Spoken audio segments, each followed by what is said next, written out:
अच्छा, आज की वीडियो में हम एक कमाल के टॉपिक पे बात करेंगे कि इंजीनियरिंग की इस ट्रेड से 500 कदम दूर रहना शायद आपके लिए बेटर होगा। तो पूरा वीडियो ध्यान से देखिएगा और तभी आपको समझ में आएगा। और उससे पहले आगे हम बढ़े तो आप लोगों को बता दो, अगर पहली बार आप करियर अड्डा चैनल पे आए तो चैनल सब्सक्राइब कर लीजिए और बेल आइकन को प्रेस कर दीजिए ताकि हर वीडियो की प्रॉपर नोटिफिकेशन मिलती रहे, क्योंकि करियर अड्डा चैनल पे आपको इसी तरह से कमाल की वीडियोज मिलती रहेंगी जो आपके करियर के लिए बहुत हेल्पफुल साबित होगी। अब देखो, इंजीनियरिंग ट्रेड की अगर हम बात करें ना, बहुत सारे ऐसे ट्रेड हैं। अभी करंट टाइम में क्या हो रहा है, बहुत सारी वीडियोस में डाल रहा हूँ तो बहुत सारे लोगों का कमेंट आ रहा है, सर सिविल और मैकेनिकल, इलेक्ट्रिकल, इलेक्ट्रॉनिक्स किसी काम लायक की ब्रांच नहीं है, इन ब्रांचों का कोई वजूद नहीं है, इन ब्रांचों से करने के बाद जॉब नहीं लग रही है, इन ब्रांचों से हमारा करियर बर्बाद हो जा रहा है, ऐसे ऐसे वगैरह वगैरह कमेंट आ रहे हैं। और बहुत सारे लोगों के ओपिनियन है, जो बहुत महानुभाव लोग हैं जो जीवन में कुछ नहीं कर पाए हैं, उनका ओपिनियन है कि नहीं, इन ब्रांचों का कोई वजूद अब फ्यूचर में भी नहीं रहेगा। ऐसा नहीं है भाई। देखो, इंजीनियरिंग की बेस्ट ब्रांच हमेशा हमने वही मानी है कि जिस ब्रांच में आप इंटरेस्टेड हो।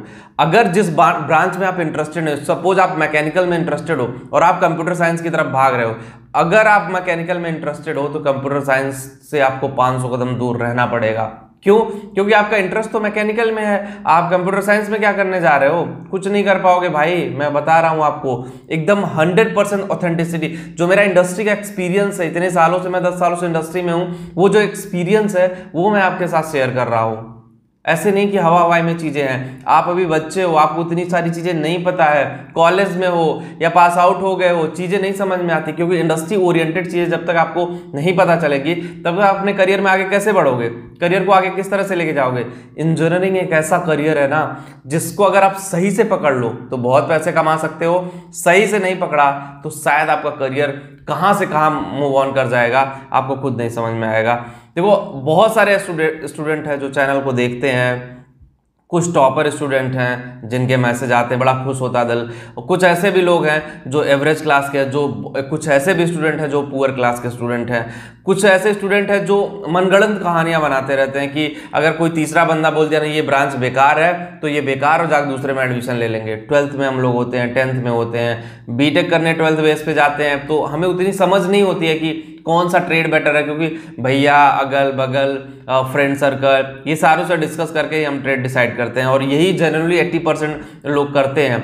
20% लोग जो नहीं करते हैं, जिनका सेल्फ डिसीजन होता है, वही आगे बढ़ पाते हैं और वही चीज़ें ट्रांसपेरेंट होती हैं। तो मेरे हिसाब से होना ब्रांच वही चाहिए जिसमें आप इंटरेस्टेड हो। आपका एरिया ऑफ इंटरेस्ट क्या है, आप इंटरेस्टेड हो वो ब्रांच लो। अगर देखो सामने वाला क्या इंटरेस्टेड हो उससे कोई लेना देना।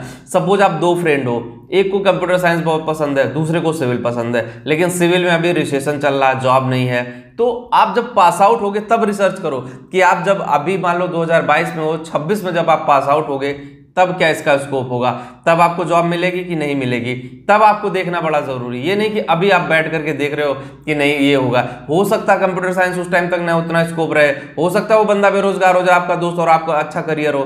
तो आप इंटरेस्टेड अगर सिविल में हो तो सिविल लो, अगर आप मैकेनिकल में इंटरेस्टेड हो तो मैकेनिकल लो, क्योंकि अगर आप इंटरेस्टेड ही नहीं हो तो किस ब्रांच में जाओगे। देखो, एग्रीकल्चर ब्रांच है, लोग कहते हैं एग्रीकल्चर ब्रांच उतना अच्छा नहीं है, उतना सही नहीं है।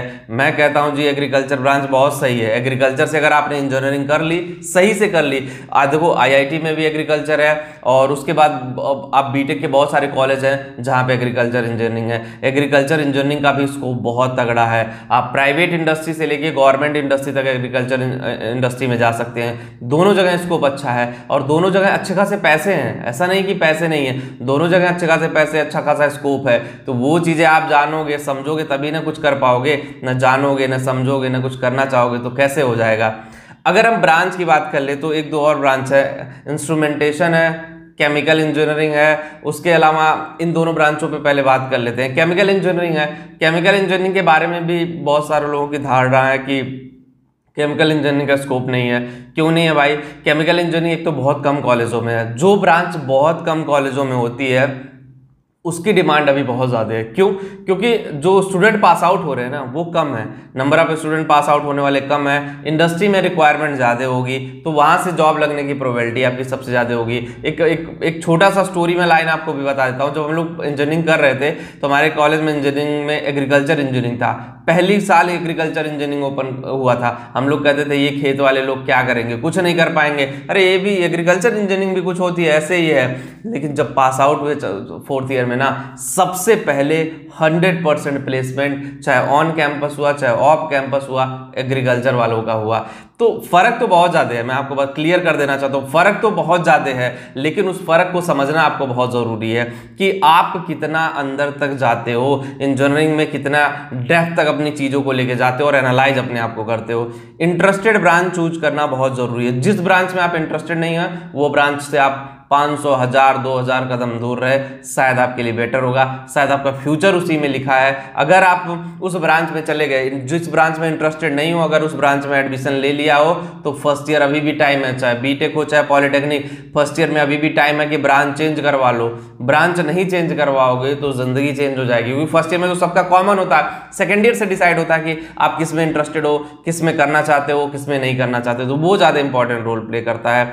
और देखो, इंजीनियरिंग करना हमेशा एक चैलेंजेस रहा है। इंजीनियरिंग करने जा रहे हो तो चैलेंजेस एक्सेप्ट करना सीखना पड़ेगा, डायनेमिक होना पड़ेगा आपको। मतलब बहुत सारे ऐसे लोग हैं मैकेनिकल इंजीनियरिंग करके मरीन इंजीनियरिंग करने जाते हैं, समुद्री इंजीनियर बनने जाते हैं। बहुत सारे लोगों को देखा मैकेनिकल इंजीनियरिंग करके सॉफ्टवेयर लाइन में आते हैं, उनका इंटरेस्ट रहा होगा सॉफ्टवेयर लाइन में, तब वो जा करके मैकेनिकल इंजीनियरिंग बाद सॉफ्टवेयर लाइन में आते हैं। देखो, फील्ड चेंज कर सकते हो, ऐसा नहीं है कि इंजीनियरिंग में सिर्फ उसी पे ही आप डिपेंडेंसी रखो। अगर आपको लगता है कि नहीं इंजीनियरिंग के बाद भी आपका करियर जो इस डायरेक्शन से उस डायरेक्शन में जा सकता है, आपको अपने आप पे भरोसा है, तो भी कर सकते हो। तो एक इंजीनियर जो होता है ना, उसका माइंड सेट ही डायनेमिक होता है, उसको चीज़ें ही डायनेमिकली समझ में आती है, उसका दिमाग 360 डिग्री वर्क करता है। तो वो सारी चीज़ें आपके साथ भी होनी चाहिए। जब तक वो सारी चीज़ें नहीं करोगे, वो सारी चीज़ें नहीं जानोगे, उन सारी चीज़ों पर होमवर्क नहीं करोगे बैठ करके, तब तक आप कैसे कर पाओगे चीजें। देखो, जिन ब्रांचों से मैंने दूर रहने की सलाह दी है ना, वो वही ब्रांच है। ओवरऑल कहने का मतलब यही है कि जो ब्रांच आपको अच्छी नहीं लगती है उससे दूर रहिए आप, उससे आपका कोई दूर दूर तक कोई नाता नहीं होना चाहिए। क्योंकि जब उस ब्रांच में आप इंटरेस्टेड ही नहीं हो, उस ब्रांच में आप आगे ही नहीं प्रोसीड करना चाहते हो, तो उस ब्रांच में जाना ही क्यों? क्योंकि उस ब्रांच में जाकर के आप अपना टाइम वेस्ट कर रहे हो, अपने घर वालों का पैसा बर्बाद कर रहे हो। अनटिल अनलेस क्या होगा, जब आप पास आउट होगे तो डिग्री लेके रोड पे घूमोगे, आपको कोई जॉब देने वाला नहीं होगा। और आप दूर तक भी कितना चले जाओगे, आप सोचो ना, अगर आप इंटरेस्टेड ही नहीं हो, जब वो काम में जाओगे उसमें भी मन नहीं लगेगा, फिर इंडस्ट्री में आपको लगेगा कि अरे यार मैं गलत जगह आ गया, इंजीनियरिंग तो बेकार है। फिर वैसे ही लोग आगे कमेंट में कमेंट करेंगे कि इंजीनियरिंग तो बेकार है, इंजीनियरिंग करने के बाद हमें जॉब नहीं मिल रही है। अरे भाई, आपने जॉब के लिए ट्राई किया, आप पहुंचे वहां तक, जब तक आप वहां तक नहीं पहुंचोगे, वहां तक चीजें नहीं सीखोगे, तब तक आप किस तरह से आगे बढ़ोगे? देखो, चीजें सीखनी पड़ेगी, उसके बाद उसी अकॉर्डिंग वर्क करना पड़ेगा, फिर जाकर के आप लाइफ में आगे बढ़ पाओगे। तब तक के लिए मैं आपको यही कहूंगा कि अपना माइंडसेट चेंज करिए, बैठ के एनालाइज करिए कि जो ब्रांच मैंने लिया है, जो ट्रेड से मैं कर रहा हूं, क्या मैं इसमें आगे जा सकता हूं, क्या इसमें फ्यूचर स्कोप क्या है। देखो, फ्यूचर स्कोप भी जानना हर ब्रांच का जरूरी है।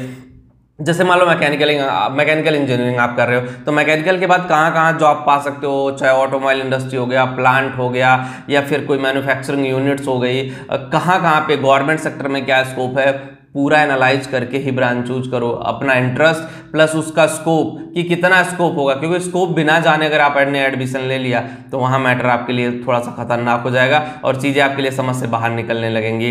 तो शायद चीज़ें आप समझिए और उसी अकॉर्डिंग वर्क कीजिए, तो आपके लिए बेहतर होगा। तो बस वीडियो में इतना ही होगा। वीडियो आपको पसंद आए होगी। जो लोग टेलीग्राम पे हो, करियर चैनल टेलीग्राम पे भी है, डिस्क्रिप्शन में लिंक दे रहा हूँ, कॉमेंट में पिन कर दे रहा हूँ, टेलीग्राम पे भी जाकर ज्वाइन जरूर करें। Thank you.